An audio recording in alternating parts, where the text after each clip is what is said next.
acaba de completar 60 anos de história. Atualmente, o Centro Educacional Fé e Alegria Frei Antônio conta com os 363 alunos e 63 funcionários. Mas espera aí, como que isso tudo começou?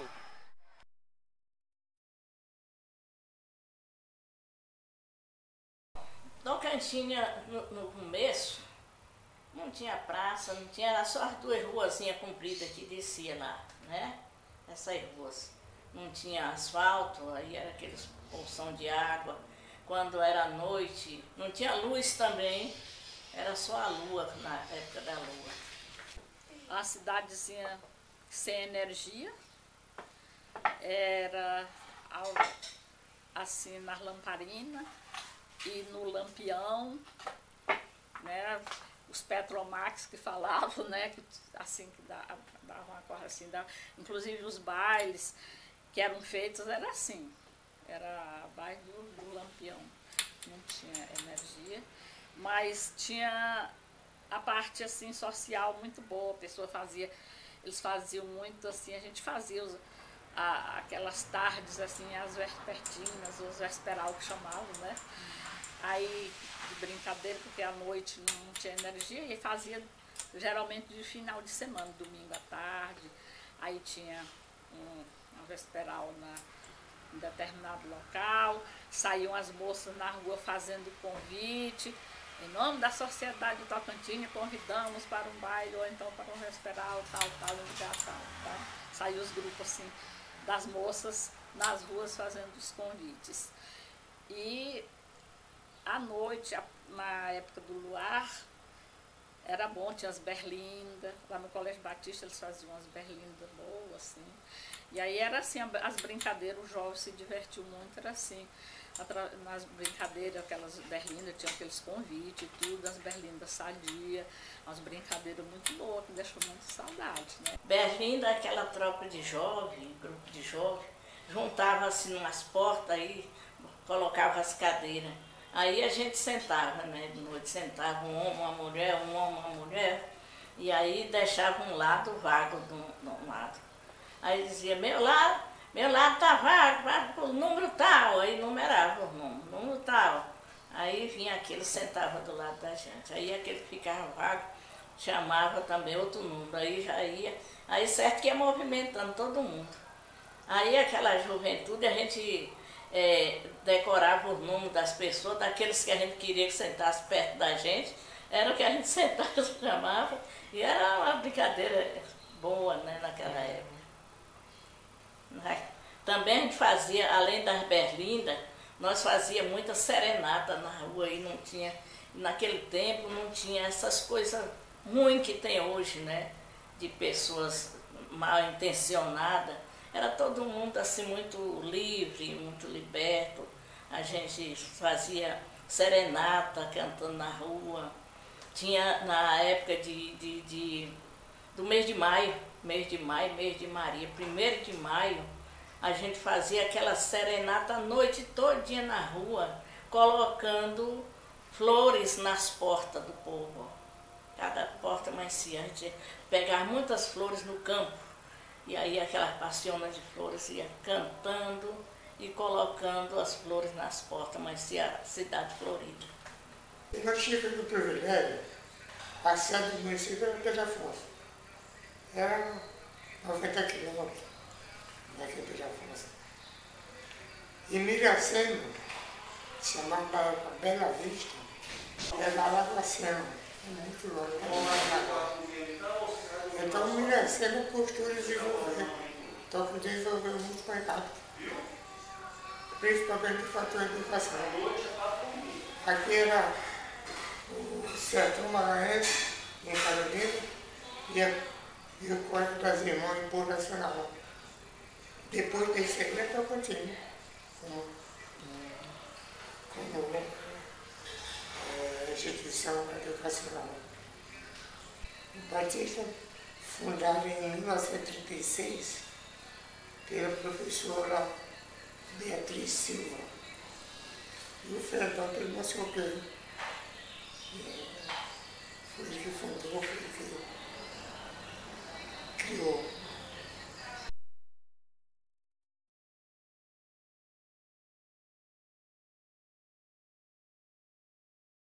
O senhor Pedro nasceu foi mais para aqui, para perto de Tocantins, que era o município de Tocantins.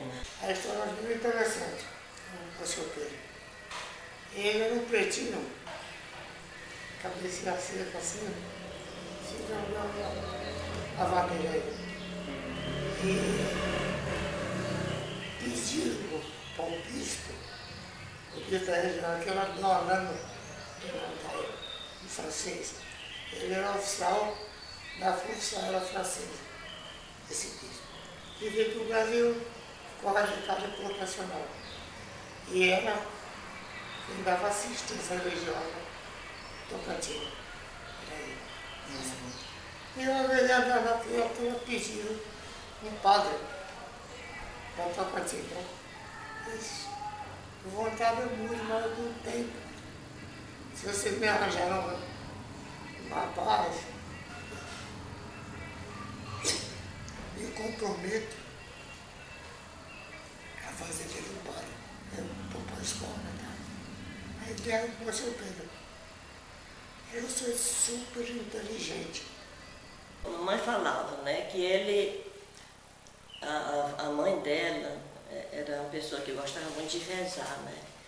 Rezava o texto todo dia. Aí, e ele, muito assim, curioso, interessado, né, ficava olhando para ela, e até quando ele aprendeu, né, rezar o terço. Aí, com 7 anos de idade, ele já começou, né, rezando o terço. Tinha gente que chamava ele para ir rezar na casa. Aí ele ia rezar, desse jeito. Então, aí, mamãe viu assim que ele tinha assim, aquele interesse, né, por as coisas de Deus. Né? Aí, até que quando Dona Luna ia fazer o festejo de Tocantins, sempre o povo lá pedia a ele para arrumar um padre, que lá não tinha. Aí, na época do festejo, Dona Luna ia para fazer o festejo. Aí o povo pedia, aí ele falava assim, olha, o padre tem que sair daqui, do meio de vocês, das famílias daqui, de Tocantins. Aí, até que um dia, acho que mamãe conversou com ele, eu não sei dizer, mas eu acho que ela conversou com ele e perguntou, né, se ele queria ser padre, ele falou que queria. Aí foi quando, da outra vez que Dona Lano veio, aqui um menino, faça dele um padre, né? E aí ele foi, dessa viagem ele já foi com Dona Lano, em 1937. Quando ele ordenou, que chegou da França, aí ele ficou lá em Porto, celebrou a missa, e aí tinha uma turma de Pedro Afonso que foi para pedir para ele ir para Pedro Afonso, que lá não tinha padre, né?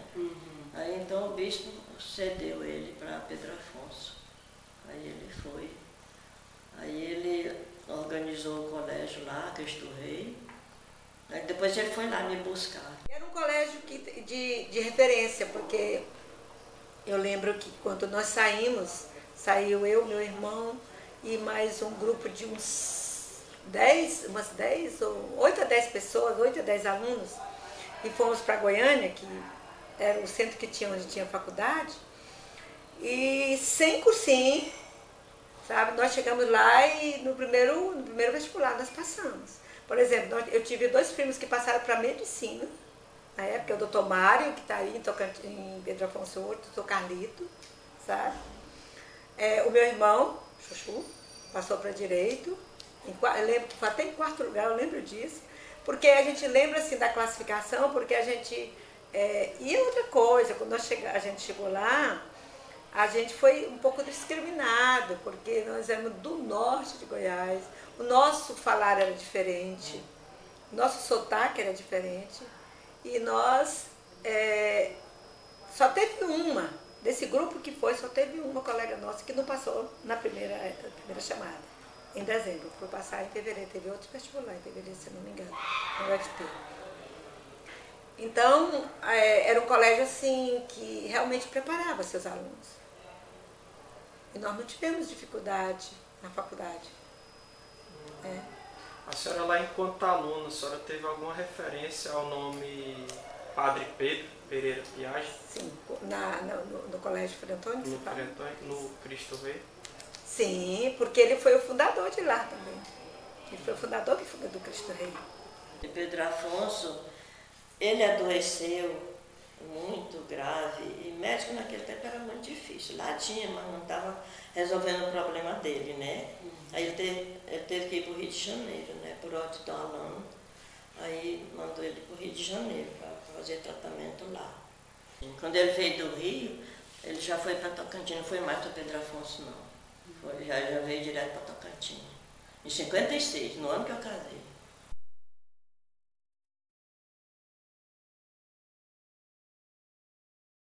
Quando ele veio transferido para cá, a vontade dele era criar um colégio católico. E aqui, o padrão de ensino aqui é o Batista. Desde 36 que eles estão aí organizados. E ele não é o colégio. A dona Beatriz Silva e a dona Margarida Gonçalves. As duas professoras. E o colégio era de Fina Flor, né? Muito bom. E ele montou aquele colégio lá, querendo preencher uma lacuna que o Batista crescia. E ele queria projetar o ensino religioso católico, né? Tem um colégio católico porque o povo pedia também. O povo pedia mesmo. E eles, custasse o que custava, mas tinha que fazer. E aí, é como fala aí no documento, né? Ele começou num prédiozinho que já tinha lá em Tocantins, né? O Jeff funcionava aqui, ó, na praça onde hoje é esses prédios do Barnabé, ali assim, ó. Ali era, aquela área ali era o Jeff, um prédio. Era um grupo escolar para Antônio. Grupo do Estado. E o que a senhora lembra lá do coleginho, do Jeff? Eu lembro direitinho. Eu lembro. Era um prédio grande assim, né? Aí murado. Aí tinha as salas, funcionava as salas.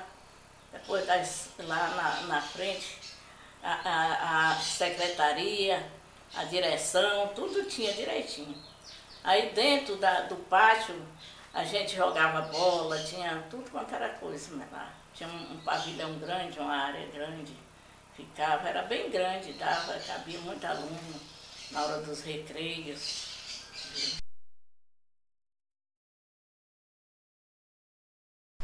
O que provocou a criação do Educandário São Sebastião foi um desentendimento que houve com o Padre Pedro. Ele tinha uma certa tendência para o partido UDN. Naquele tempo só existia o partido UDN e PSD. Então, quando o PSD tomou conta do governo, Padre Pedro, ele era o diretor do grupo escolar. Existia só esse grupo escolar aqui em Tocantins. E hoje é onde é o posto Brasília, ali naquela praça. Aí o pessoal ficou revoltado, né, com a retirada do Padre Pedro, do educandário, do grupo escolar, que foi o diretório do PSD que tirou, porque ele tinha uma tendência para o partido da UDN. O que aconteceu? Tiraram ele da direção. E os pais dos alunos também ficaram revoltados e acompanharam o padre. Aí ele ficou com o encargo desses alunos, de onde é que eu vou colocar. Depois de grupo escolar Frei Antônio, ele passou a ser educandário São Sebastião, residido lá no casarão de Doutor Quinca, lá na Praça Frei Antônio.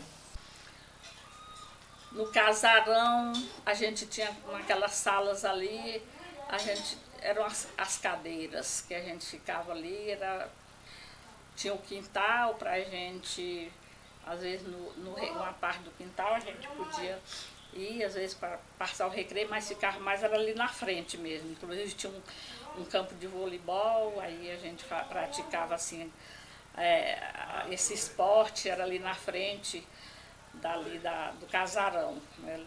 Limpava tudo. Às vezes os alunos ajudavam quando estava o mato, assim, o capim, Aí fazia um mutirão e aí limpava para ficar, aí jogava, né?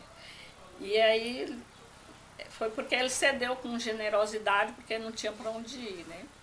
Mas eram as condições precárias. Aí na igreja, aí dividiu ali, cada braço da igreja ali, era uma sala de aula, dividiu assim, fez umas divisórias provisórias lá, e as outras ficavam assim, era precário, porque ficavam as aulas muito de um professor, às vezes ele tinha que falar mais baixo dos alunos, porque atrapalhava o outro, né? O outro professor. Mas já tinha os bancos, assim, já tinha mais condições de se adequar melhor. Porque também, até porque não podia ficar na casa, era uma casa residencial, né? Não podia ficar muito tempo, aí foi pouco tempo, aí se ajeitou na igreja. A senhora chegou a pegar o período que a escola funcionou na igreja? Peguei. Como professora ou como aluna? Professora, como professora. Aí era dividida ao meio, a igreja, assim, divisa. Aí vinha. Até o segundo aninho, segundo ano era ali nos braços da igreja barraqueira, e o modelo é uma cruz, né? E os mais adiantados era lá mais profundo. Dei aula lá também. Aí, sempre aumentando o número de alunos, não tem que fazer o prédio mesmo. Aí foi quando construiu lá, o Frei Antônio, a comunidade ajudando e ele pedindo para os governos, e foi assim que construiu. O Padre Pedro, ele falou para mim que ele queria conseguir um dinheiro, a verba para construir o educandário São Sebastião. Mas como ele tinha dificuldade em falar com o governador, que não era da linha dele, ele tinha que sair na área federal. Aí ele falou, eu vou falar com o presidente Juscelino Kubitschek, mas como eu devo chegar lá? Aí lembrou de falar com a mãe dele, que morava em Belo Horizonte. Ele saiu daqui, de Tocantinha, foi lá, localizou a casa da mãe do presidente Juscelino Kubitschek e conversou com ela. E foi numa quinta-feira que ele chegou lá. Contou, falou para a mãe do presidente Juscelino que queria conversar com ele, falou das necessidades dele. E falou, olha, o senhor deu sorte, que nessa próxima quinta-feira ele vai estar aqui e o senhor vai falar com ele. Aí ele pegou o endereço dele, tudo, do seminário onde ele estava, tudo. E na quinta-feira cedo, ele se arrumou e ficou lá na portaria esperando o chamado. Aí ele falando, deu 8 horas, nada, deu 10 horas, 5 horas da tarde, 6. Aí quando foi 8 horas da noite, chega lá o ajudante de ordens do presidente Juscelino, capitão do exército, um carrão bonito. Quem é o padre Pedro Pereira Piaggi? Sou eu. O presidente Juscelino está aguardando o senhor lá na casa. Aí ele foi. Chegou lá, o presidente atendeu ele, mandou o econômico anotar tudo, as coisas, o pedido. E eu vou atender o senhor pode ficar certo. O senhor já tem o terreno, procurou se ele já tinha tudo, mas tinha que fazer o projeto e tudo. Aí ele foi atendido por ele, pelo Juscelino. Ele saiu de lá satisfeito. Ele falando das dificuldades, que naquele tempo ele saiu daqui de batina e tudo. Ela disse que a mulher dele, a mãe do presidente Juscelino, falou, meu filho, atenda um padre que veio lá do norte de Goiás. Então, ele está com tanta dificuldade, querendo que seja um dinheiro para construir o colégio dele. Não, eu vou atender, pode deixar. E atendeu. E conseguiu o dinheiro para construir. E esse foi mais um desafio do Padre Pedro para ajudar a comunidade aqui de Tocantins. No dia que foi lançada a pedra, aí veio o prefeito da cidade, era o prefeito, um secretário, com as pessoas da cidade. O Monsenhor Pedro, que era o chefe, e o prefeito da cidade com o secretário dele vieram e fizeram essa solenidade, cuja pedra fundamental foi retirada depois, quando veio o Frei Antônio. Eu também assisti a retirada. Aí tinha a colega nossa, a Enedir, vocês não gravaram, ela era secretária nesse tempo da prefeitura. Aí lavrou uma ata que estava guardada dentro daquele litro escondido, por ela, por Enedir. Aí no dia que foi a retirada da pedra, que passou a fé e a alegria para construir a reconstrução aí foi arrancar a pedra fundamental também numa solenidade. Para construir, o que tinha que fazer? De um dia à tarde, os alunos todos, que nós tínhamos um uniforme de educação física. Aí mandou colocar o uniforme de educação física. Quando foi 2 horas da tarde, aí nós fomos para lá, com enxada, com facão, com isso tudo. Aí nós fomos. Quando chegou lá, quando nós começamos a limpar o lote, tudo, Antônio Bem-vindo chega, o prefeito, que na época era ele. Aí ele falando sobre a necessidade do colégio, que não tinha naquele tempo, já estava em ruína já o grupo escolar, que naquele tempo chamava grupo escolar. Ele falou, olha, desse terreno aqui é que eu tirei meu sustento para os meus filhos, sabe, que eu tinha meu gado aqui, tirava o leite, para dar o sustento, mas eu estou dando esse lote aqui para alimentar vocês na educação, que isso é muito importante para vocês. O que a senhora percebeu da construção? A senhora viu que a comunidade estava ajudando? A gente ajudava de noite, assim, antes da escola, os alunos, hoje você vai com a sua classe, amanhã o fulano vai com a classe dele. Cada dia, a pessoa tinha um dia da semana de ajudar, levar os tijolos para dentro, para arrumar, para botar os tijolos, ajudar a carregar a água da igreja, do rio, lavar os baldes de água, preencher os camburão de água, para o pessoal trabalhar no outro dia, porque não tinha água no canal, não tinha poço. Era feito artesanalmente, com a boa vontade do povo. Tinha vezes que até mães ia para lá, levava latinha ou cabaço, enchia os camburão, os homens trabalhar. Padre Pedro Pereira Piaz Preto, pobre professor de português Pidão.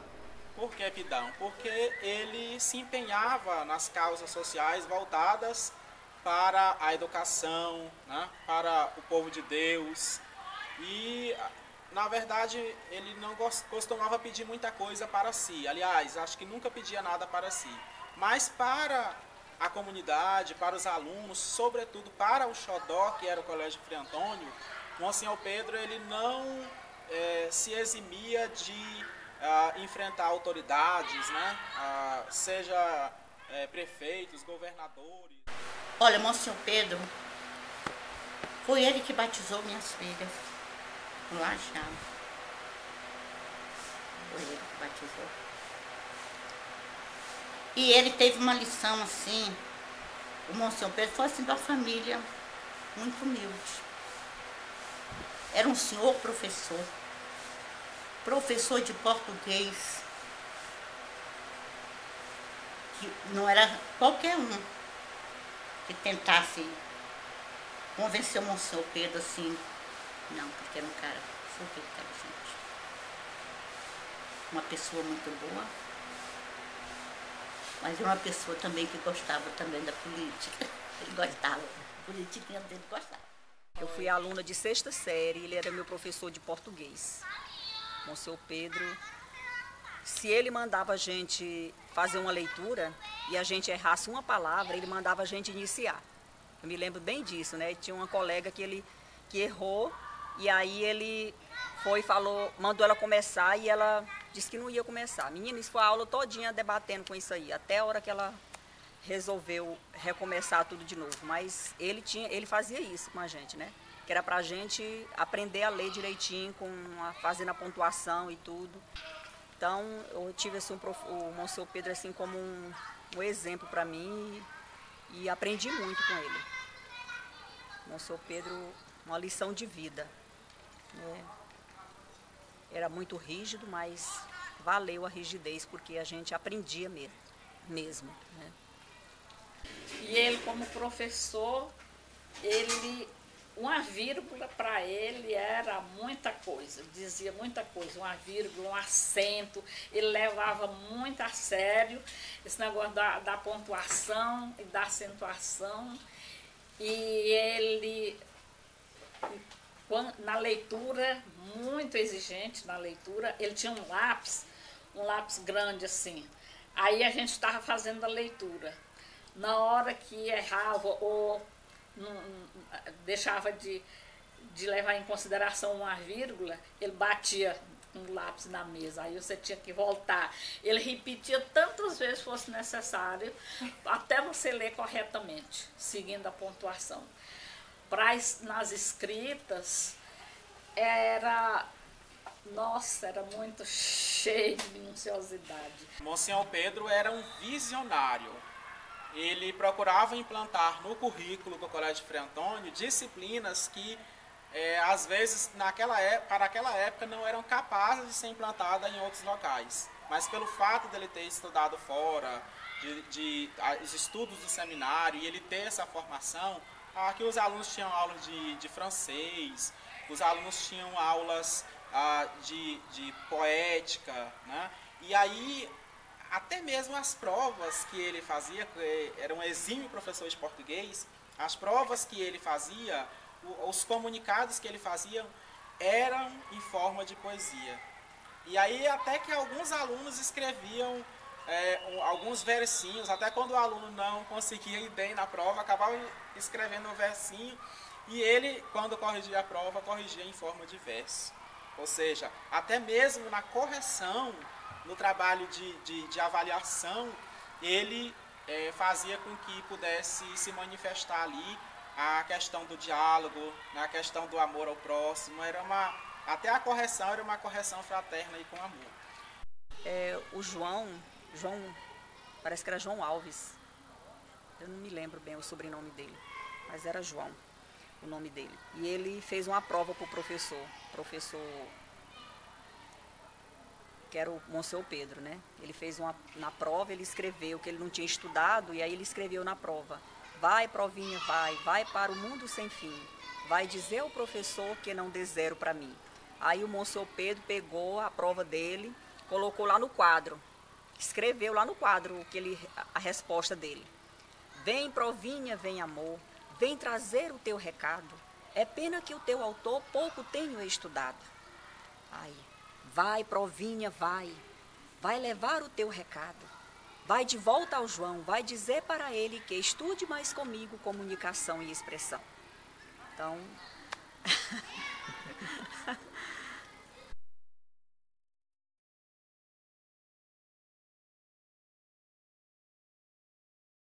O piquenique não tinha carro na época, então o Padre Pedro saía, ele gostava muito de cantar, né? Aí a gente saía cantando, oh, alouette, gente, alouette. É uma música francesa, né? Eu te pelaria a cabeça, porque é um pássaro, né? Que você cantava, tirava. Mas eu não sei, eu não estou sem voz agora, não sei. Mas era muito animado, a gente ia cantando, tudo. E o piquenique também, os pais aproveitavam de fazer a melhor comida, né? Para os filhos levar lá, para comer lá mesmo. Aí chegava lá e já estava tudo limpo, porque um dia antes a gente ia limpar tudo, à beira do Jacó, tudo. Ia debaixo das árvores, que tinha muitas mirindiba na época, muita mirindiba. Deixava tudo limpo, fazia o campo de vôlei e o de futebol. Era muito divertido, muito bom. E não tinha carro, era caminhando, olhando a natureza, cantando, tudo. Muito bom. O melhor tempo foi o tempo que tinha desfile de 7 de setembro e os piqueniques no Jacó. No Recanto não era muito bom, não. Mas no Jacó, meu Deus do céu, era do tempo da Irmã Helena, os piqueniques. Do tempo da Irmã Helena. E a gente ia a pé, saía da escola cedinho, ia cantando, gostava muito de cantar, então ia cantando, a irmã Helena também gostava de cantar. Então o Padre Pedro ia com o grupo dos meninos, porque na época também era assim, menino desse lado, menina desse lado, né? As atividades, brincadeiras que fazia, tudo eram os meninos contra as meninas. Então daqui para lá o Padre Pedro ia com os meninos cantando e contando história. A gente nem via a hora que chegava lá no Jacó, né? E as meninas iam com a irmã Helena também, assim, outro grupo, né? Mas era perto, né? Era só pelotões, digamos assim. Formavam um grupo dos meninos. Os desfiles de 7 de setembro, nossa, esses dias saiu uma postagem no Facebook, né, falando se você já desfilou, aí aparecia a fanfarra, o povo desfilando. Nossa, era uma festa.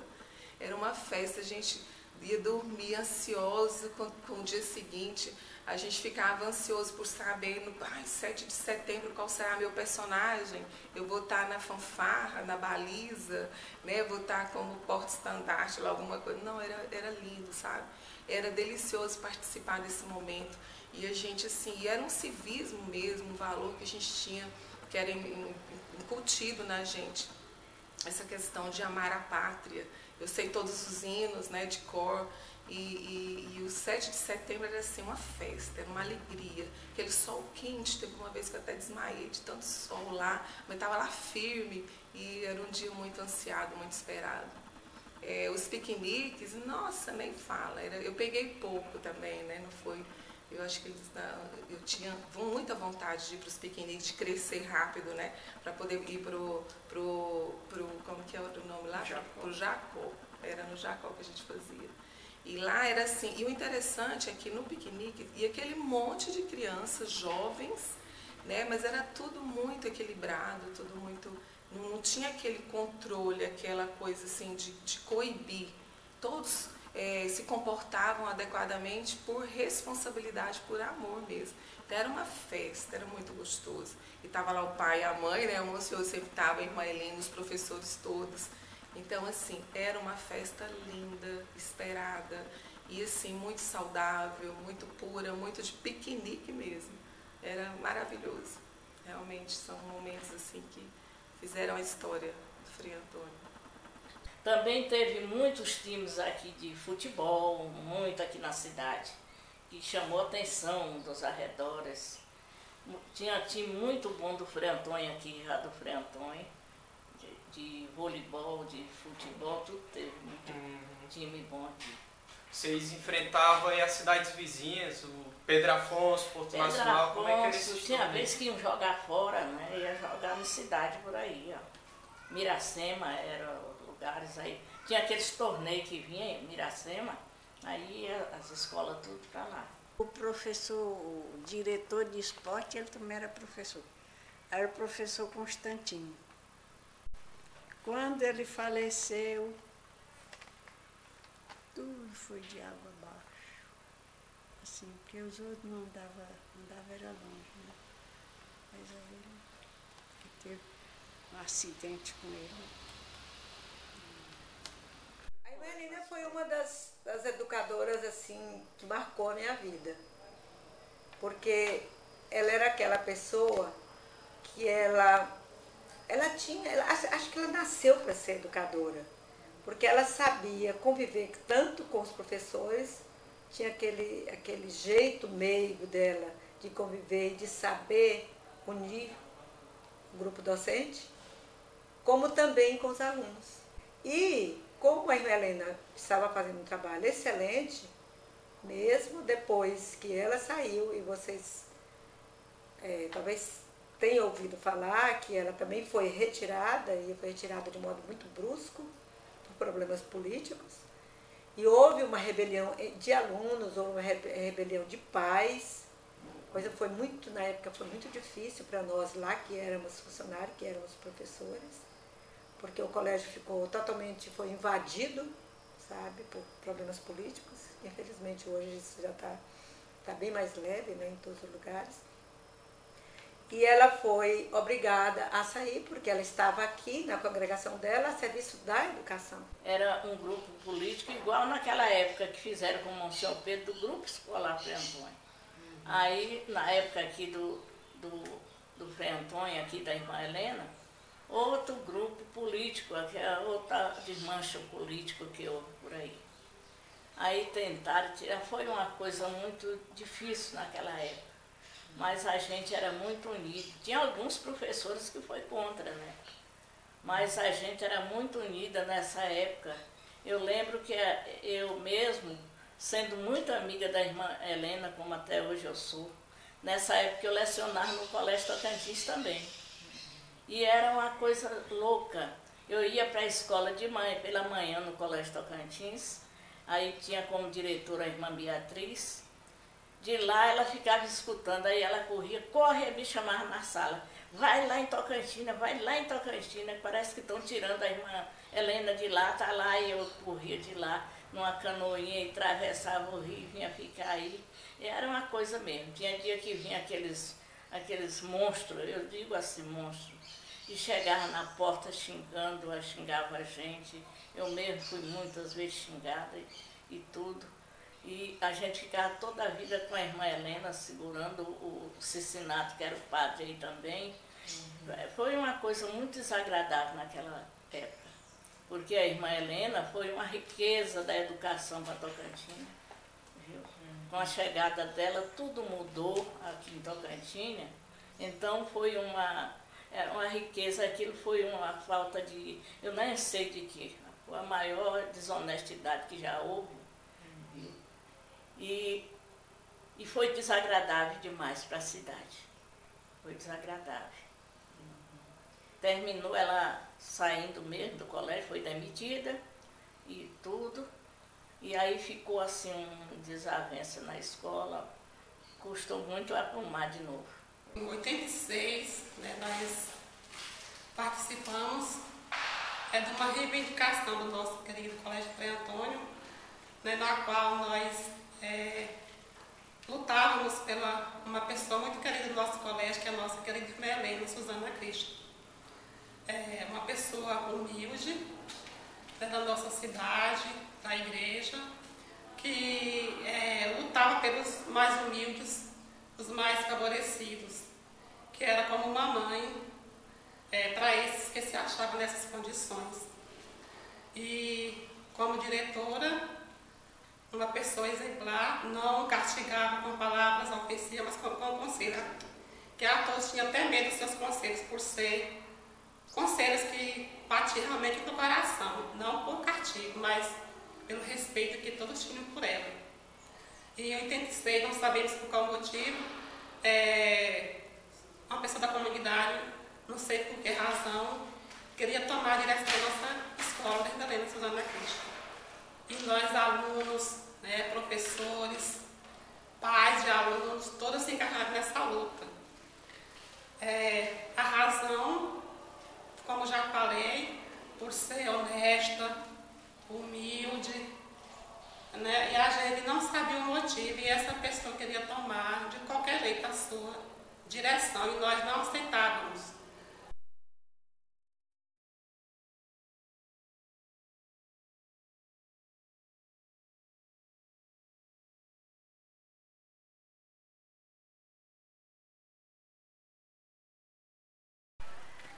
Quando o Monsenhor Pedro morreu, quando nós tivemos a notícia do falecimento dele, foi um baque para o povo de Tocantins, sobretudo para a comunidade escolar do Colégio Frei Antônio. Porque Monsenhor Pedro não era simplesmente um sacerdote ou um apoiador da escola. Ele era como um pai para todos nós, alunos, professores. Para toda a comunidade, Monsenhor Pedro era considerado como um pai, como um braço forte. E de fato ele era um braço forte, porque tanto ele nos ajudava materialmente, como também espiritualmente, né? Era aquele pai que orientava, que às vezes tinha os momentos de correção, mas era aquele pai do abraço, aquele pai que nos dava segurança de que nós poderíamos continuar aqui aquele projeto de vida no Colégio Frei Antônio, porque nós tínhamos sempre o apoio dele. Então, quando o Monsenhor Pedro morreu, foi um dia de muita tristeza para nós. Eu lembro que eu estava em casa, ainda como aluno, e uma vizinha veio nos comunicar o fato, E imediatamente todas as pessoas começaram a se dirigir para a igreja, o sino da igreja começou a tocar. Foi um momento de muita comoção. Mas ao mesmo tempo em que foi um momento de muita comoção, foi um momento em que nós nos unimos para que o legado de Monsenhor Pedro pudesse continuar vivo, como de fato ele continuou. E foi graças às orações, graças ao empenho de toda a comunidade, juntamente com o arcebispo da época, né, com o padre Luiz, que era o nosso pároco, que a comunidade conseguiu reagir e se encontrou com a Fundação Fé e Alegria, que reavivou a escola, que reavivou todo esse projeto de Monsenhor Pedro. Começando pela questão da construção do prédio, quer dizer, só a parte externa já chamou a atenção tanto da comunidade local como das cidades vizinhas. E junto com a construção do prédio veio todo um projeto que na época, quando a Fundação Fé e Alegria começou aqui em 2002, nós já chegamos a aquecer aqui, por exemplo, 22 educadores sociais. Tinha educadores sociais para todo tipo de atividade aqui na escola, de dança, de música, de reforço, de acompanhamentos a comunidades indígenas. Então, isso tudo deu para a gente, eu acredito, né, deu para a comunidade, porque antes eu também não estava aqui, mas eu acredito que a sensação da comunidade foi de que a educação do município estava dando um outro salto, né, que quando se construiu a escola no final da década de 50, a educação do município deu um salto. Quando a Fundação Fé e Alegria fez essa junção com o Frei Antônio, a educação do município deu um outro salto na história da escola. Então, assim, eu acredito que o sentimento foi de um salto na qualidade da educação do município, foi de esperança, foi de melhora. Eu acredito assim, pelo que eu conheço da história tanto da Fundação Fé e Alegria como do Colégio do Frei Antônio, e quem conhece as duas histórias separadamente vai entender que a história do Frei Antônio ela vai de encontro à história da Fundação Fé e Alegria.